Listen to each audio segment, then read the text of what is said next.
Hi everyone! For today's video, gagawa tayo ng gulay. Gulay na may sabaw. Sinabawang gulay pala. Para sa alaga ko yan. Tapos, yung sa akin naman, ito. Gagawa ko ng talong batinjan. Igigisa ko siya sa karning manok. Sa akin yan na. So, syempre, inuuna ko yung sa alaga ko. Vegetable soup. Na, batinjan. Ayan siya. Maglagay lang tayo ng kunting mantika. Tsaka pag nainit na siya, ilalagay natin ito yung itong. Tsaka yung sibuyas, onion. Tsaka ilalagay ko na rin yung luya. So, imikos-mikos muna natin siya hanggang mag-brown. Nasa inyo na yun kung paano niyo igisa yung Yun sa akin, sinabay ko na eh. Yung onion at saka tomb at saka luya. Ginger pala. Tsaka yan, pag nagba-brown na siya, ilalagay natin yung karning manok.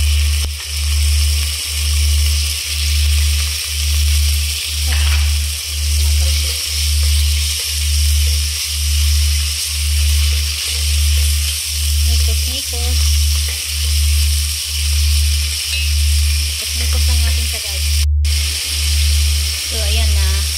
Nagba-brown na rin yung karning manok natin. Ilalagay na natin yung eggplant.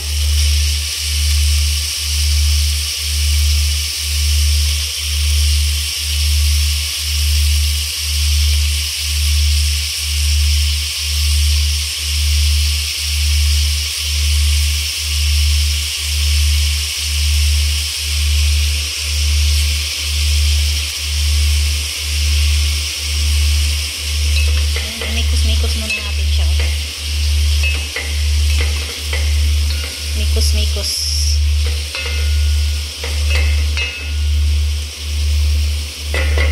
Mikos-mikos at saka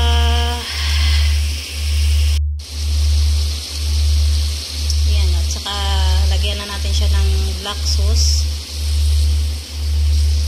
Black sauce.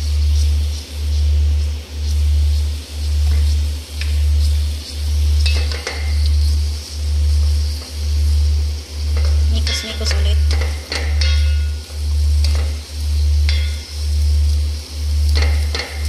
At takpan natin siya ng 5 minutes. So, ayan na. Kumukulo na siya. I-add natin yung tomato.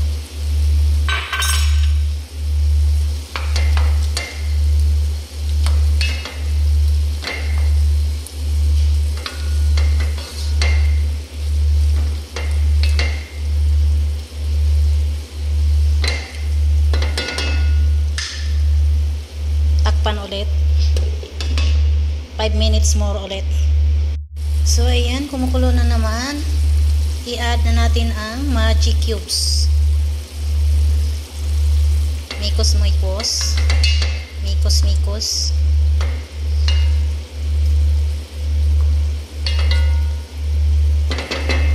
Takpan ulit.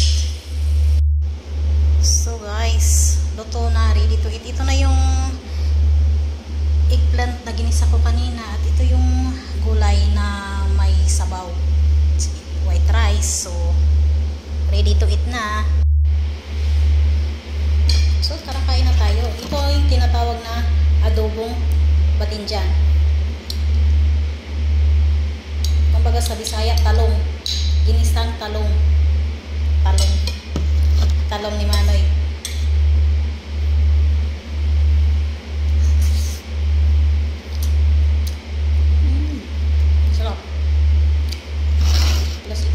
Sinabawan na gulay. Mixed vegetables lang to, guys. Kasi gusto yan ng alaga ko. So pag natikman mo to, magugutom ka talaga at saka mapaparami ka ng kanin.